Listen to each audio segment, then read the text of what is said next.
Das ist super. Du kannst ja mich noch alleine lassen. Ja, der mich alleine lassen. Ha? Ich bring's jetzt nicht zusammen. Ja, der mich alleine lassen. Wieso? Nur weil ich seine Geschichte nicht Schwägerin nicht sehen möchte.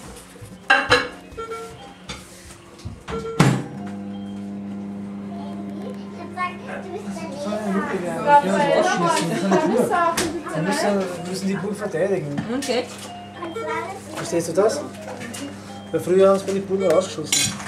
Die Anita ist in 7 Monaten Fast 8. und sie fast 100 Kilo.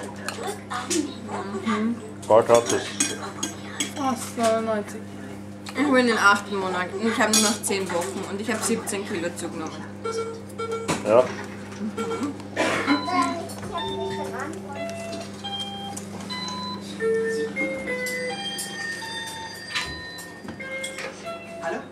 Aber wenn er sich nicht dreht, muss ich einen Kaiserschnitt machen, dann habe ich immer 8 Wochen.